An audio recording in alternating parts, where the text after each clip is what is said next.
নমস্কাৰ, মোৰ মৰমৰ ছাত্ৰ ছাত্ৰীসকল।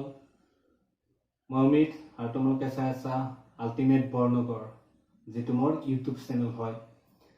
সেইবাবে তোমালোকে গম পাইছে বহুদিনৰ পৰা লকডাউন চলি আছে আৰু লকডাউনৰ ফলত আমাৰ যিটো শিক্ষা ব্যৱস্থা, সেই শিক্ষা ব্যৱস্থাটো সম্পূৰ্ণৰূপে বন্ধ হৈ পৰিছে, যাৰ ফলত অনলাইন যোগেৰে যিমান পাৰি সিমান ক্লাছ কৰি থকা হৈছে। ময়ো দুই এটা বিষয়ত দিছোঁ, কিন্তু মই এনেকৈ দিব পৰা নাছিলোঁ কাৰণ মই ঘৰত নাছিলোঁ। তাৰপিছত মোৰ যিবিলাক আহিলা, মোৰ বৰ্ডখন, কলমটো, এইবিলাক কি হৈছিল, মোৰ টিউশ্যন ৰুমত আছিল। আজি লৈ আহিলোঁ ঘৰলৈ, তোমালোকৰ সুবিধা হ'ব বুলিয়ে লৈ আহিলোঁ, তোমালোকৰ কাৰণে লৈ আহিলোঁ। এটা ভিডিঅ' বনাম ডেইলি। মই ভাবিছোঁ কি ডেইলি ৰাতিপুৱা 8টা বজাত তোমালোকৰ বাবে মই এটা ভিডিঅ' দিম। ক্লাছ 9 আৰু ক্লাছ 10ৰ চিলেবাছ ৱাইজ যিবিলাক লাগিব সেইবিলাকৰ ওপৰত মই ভিডিঅ' বনাম। সৰু ভিডিঅ' বনাম কাৰণ ডাঙৰ ভিডিঅ' সকলোৰে কাৰণে চোৱাটো সম্ভৱ নহয় বা সকলোৰে সময়ো নাথাকে ইমান। যিমান পাৰোঁ সিমান ছুটিকৈ বনাম, যিমান পাৰোঁ মই তোমালোকক সহজভাৱে শিকাম। তোমালোকে ভিডিঅ'বিলাক চাবা। আজি মই 9মান শ্ৰেণীৰ ক্লাছ 9ৰ আমাৰ যিটো এ লিজেণ্ড অফ দ্য নৰ্থলেণ্ড নামৰ কবিতাটো আছে, সেইটো মই মূল ভাৱখিনি কৈ দিম। এইটোৰ পৰা ফাইনেলত 2ৰ পৰা 3 মাৰ্ক আহিব। প্ৰথম কথাটো হ'ল এই কবিতাটোৰ পইণ্ট, কবিজনৰ নাম কি? এই কবিতাৰ নাম হ'ল ফয়বী কেৰী। ফয়বী কেৰী হ'ল এই কবিতাটোৰ কবি। তাৰপিছত ইয়াত কেইটামান জানিব লগা কথা হ'ল কি, লিজেণ্ড মানে কি? Old traditional story. লিজেণ্ড মানে হ'ল অল্ড ট্ৰেডিশ্যনেল ষ্টৰী, যিটো তাৰমানে কি এটা পুৰণি ঐতিহাসিক কাহিনীৰ ওপৰত হয়, যিবিলাক মানে কি মুখে মুখে প্ৰচলন হৈ আহিছে। তাৰমানে ক'তো লিখা নাথাকে, এইবিলাক মানে কি মুখে প্ৰচলন হৈ আহিছে, ইজনৰ পৰা সিজন এনেকে। এইবিলাক মানে কি সত্য নহয়, কাল্পনিক কাহিনী। তাৰপিছত ইয়াৰে যিজন main character saint Peter. Saint Peter কি? চেইণ্ট পিটাৰ কোন? Who was saint Peter? An apostle of Christ. খ্ৰীষ্টান ধৰ্মৰ এজন ধৰ্মগুৰু, যিয়ে ধৰ্ম প্ৰচাৰ কৰে। এই কবিতাটো বালাডত লিখা হৈছে। বালাড কি? নেৰেটিং ষ্টৰী ইন শ্বৰ্ট ষ্টেঞ্জাৰ্ছ। বালাডবিলাক হ'ল কি কাহিনীবিলাক সৰু দফাত তাৰমানে কি বৰ্ণনা কৰে, তাকে বালাড বুলি কোৱা হয়। এইটো তোমালোকে চাই ল'বা, এইটো আহিব পাৰে বালাড কি বস্তু। তাৰপিছত নৰ্থলেণ্ড। ইয়াত যে নৰ্থলেণ্ড বুলি কৈছে, নৰ্থলেণ্ডনো কি? নৰ্থলেণ্ড কি বস্তু? নৰ্থলেণ্ড হ'ল এ প্লেচ অফ নৰ্থ প'ল। আমাৰ দুটা প'ল থাকে, জানাই তোমালোকে, চাউথ প'ল আৰু নৰ্থ প'ল। নৰ্থলেণ্ডটো হ'ল নৰ্থ প'লৰ মানে উত্তৰ মেৰুৰ এখন ঠাই, য'ত দিনবিলাক ছুটি হয় আৰু ৰাতিবিলাক দীঘল হয়। এই কবিতাটোৰ যিখিনি মূল ভাৱ, এই মূল ভাৱখিনি হ'ল যে কি ইয়াত নৰ্থলেণ্ডৰ এটা কাহিনী কোৱা হৈছে। নৰ্থলেণ্ডৰ দিনবিলাক ছুটি হয় আৰু ৰাতিবিলাক কি হয়, ৰাতিবিলাক দীঘল হয় আৰু ইয়াত বিৰাট ঠাণ্ডা, বৰ ঠাণ্ডা। সেইকাৰণে ইয়াৰ যিবিলাক শিশুবিলাকে গৰম লোম থকা কাপোৰ পিন্ধে, য'ত মানে সিহঁতক মানে কি ভালুকৰ দৰে লাগে শিশুবিলাকক।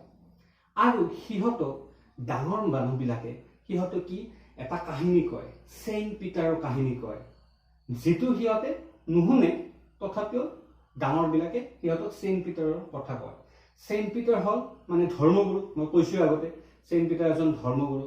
গোটেই পৃথিৱীতে সি কি কৰিছিল? ধৰ্ম প্ৰচাৰ কৰিছিল। আৰু এদিনাখন যেতিয়া ধৰ্ম প্ৰচাৰ কৰি আহি এটুকুৰা ঠাই পাইছিল, এটুকুৰা মানে কি এটা ঘৰৰ সন্মুখত আহি সি ৰৈছিল। চেইণ্ট পিটাৰে বিৰাট ভাগৰে জোগাৰে আহিছিল, ভোকো লাগিছিলে। আৰু সেই ঘৰটোৰ পৰা চেইণ্ট পিটাৰে মানে কি সুন্দৰ মানে ধুনীয়া গন্ধ পাইছিলে। আৰু সেই ঘৰটোত এজনী মহিলাই কেক বনাই আছিলে। তেতিয়া কি কৰিলে চেইণ্ট পিটাৰে, যিহেতু তাৰ ভোক লাগিছিলে, চেইণ্ট পিটাৰে সেই মহিলাগৰাকীক, সেই তিৰোতাগৰাকীক ক'লে যে মোক খাবলৈ কিবা এটা দিয়া। তেতিয়া সেই মহিলাগৰাকীয়ে ৰান্ধনী ঘৰত গৈ কেক এটা বনালে, কিন্তু একেবাৰে সৰুকে বনাইছিল কেকটো। কিন্তু যেতিয়া সেন্ট পিটাৰক দিবলৈ ওলাইছিল তেতিয়া এই মহিলাগৰাকী সেইটো ডাঙৰ দেখিছিল আৰু তাই দিয়া নাছিল। তাৰপিছত কি কৰিলে, মহিলাগৰাকীয়ে আগতকৈ আৰু বেছি সৰুকে বনালে। কিন্তু সেইবাৰো কি কৰিলে, যেতিয়া দিবলৈ গ'ল, দিবলৈ যোৱাত ডাঙৰ দেখিলে, তাই দিব নোৱাৰিলে। তাৰমানে কি, দিব খুজিছিল কিন্তু তাই দিব নোৱাৰিলে। তাই বহুত লোভী হয়, সেইকাৰণে তাই দিব নোৱাৰিলে। আৰু ইয়াৰ ফলত কি হৈছিল, সেন্ট পিটাৰৰ বৰ খং উঠিছিল। খং উঠাৰ ফলত সেন্ট পিটাৰে তাইক, সেই মহিলাগৰাকীক এটা উডপেকাৰ, কাঠ ৰখা যিটো আছে চৰাই, তালৈ পৰিৱৰ্তন কৰি দিছিলে। আৰু সেই মহিলাগৰাকীয়ে এতিয়া মানে কি উডপেকাৰ হৈছিলে। আৰু তাই খাদ্য বিচাৰি বিচাৰি এতিয়া মানে বহু কষ্ট কৰিব লগা হৈছিলে। আজিও সেই উডপেকাৰ গৰাকীয়ে খাদ্য বিচাৰি গছত মানে কি কৰি থাকে, খাদ্য বিচাৰি থাকে, যিবিলাক আজিও তোমালোকে দেখা পোৱা। এইটোৱে হ'ল এই লিজেণ্ড অফ দ্য নৰ্থলেণ্ডৰ মানে এটা থুলমূল আভাস। মই লাইন বাই লাইন দিয়া নাই, কাৰণ ইমান সম্ভৱ নহয় ইয়াত লাইন বাই লাইন দিয়াটো, সেইকাৰণে মই জাষ্ট থুলমূলকে বুজাই দিছো। তোমালোকে মনত ৰাখিবা, এইবিলাক যে দিছো, এইবিলাক তোমালোকে ধুনীয়াকে মনত ৰাখিবা। এইবাৰ মই তোমালোকক কেইটামান ইম্পৰ্টেণ্ট কুৱেশ্যন এনচাৰ ইয়াত দিম, সেইবিলাক তোমালোকে নোট কৰি ল'বা। চোৱা, প্ৰথম বস্তুটো কি আছে, who was saint Peter? Saint Peter কোন আছিল? Saint Peter was an apostle of Christ. Saint Peter এজন খ্ৰীষ্টানৰ ধৰ্মগুৰু আছিল। 2 নম্বৰতে চোৱা, how did saint Peter punish the lady? মহিলাগৰাকীক সেন্ট পিটাৰে কেনেদৰে শাস্তি দিছিল? এনচাৰটো হ'ল, saint Peter punish the lady by changing her into a woodpecker. Saint পিটাৰে মহিলাগৰাকীক এটা উডপেকাৰলৈ পৰিৱৰ্তন কৰি শাস্তি দিছিল। 3 নম্বৰতে চোৱা, how does the woodpecker get her food? উডপেকাৰটোৱে কেনেদৰে খাদ্য পাইছে? এনচাৰটো হ'ল কি, the woodpecker gets her food by boring in the tree. উডপেকাৰটোৱে গছত ৰুকি তাই খাদ্য খাইছিলে। 4 নম্বৰ প্ৰশ্নটো হ'ল, name the place as discussed in the poem. কবিতাটোত কোনখন ঠাইৰ উল্লেখ আছে বা উল্লেখ কৰিছে কবিতাটোত? এনচাৰটো হ'ল, the name of the place as discussed in the poem is Northland. কবিতাটোত নৰ্থলেণ্ডৰ বিষয়ে আলোচনা কৰিছে। 5 নম্বৰত চোৱা, what is a sledge? Sledge কি? তোমালোকে সৰুতে পাইছিলা স্লেজ গাড়ী। হয়, sledge is a vehicle. Sledge এখন কি? গাড়ী। Which is use by the people of north pole. যিখন মানে কি নৰ্থ পলৰ, উত্তৰ মেৰুৰ মানুহবিলাকে ব্যৱহাৰ কৰে। 6 নম্বৰতে চোৱা, what is saint Peter asked the lady? Saint পিটাৰে মহিলাগৰাকীক কি সুধিছিল, মানে কি বিচাৰিছিল? Saint Peter asked the lady for a cake.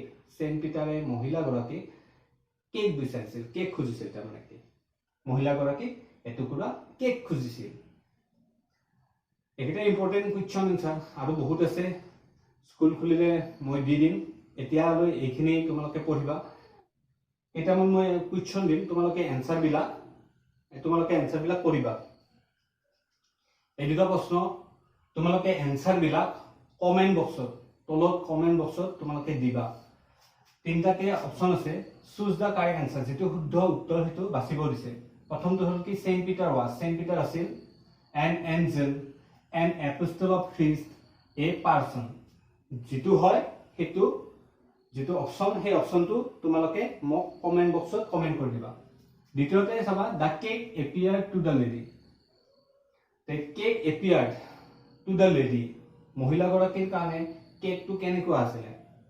Two big, too small, neither too big nor small. ডাঙৰ আছিলে, সৰু আছিলে, না ডাঙৰো নাছিলে, সৰুও নাছিলে। যিটো হয় সেইটো এনচাৰটো কমেণ্ট বক্সত দিবা। আজিলৈ মানে নেক্সট অহাকালি পুনৰ 8টাত এটা নতুন টপিক লৈ আহিম। মোৰ ভিডিঅ'টো ভাল লাগিলে কি কৰিবা, তোমালোকৰ যিমানবিলাক ফ্ৰেণ্ডছ আছে সেই ফ্ৰেণ্ড চাৰ্কলত শ্বেয়াৰ কৰি দিবা।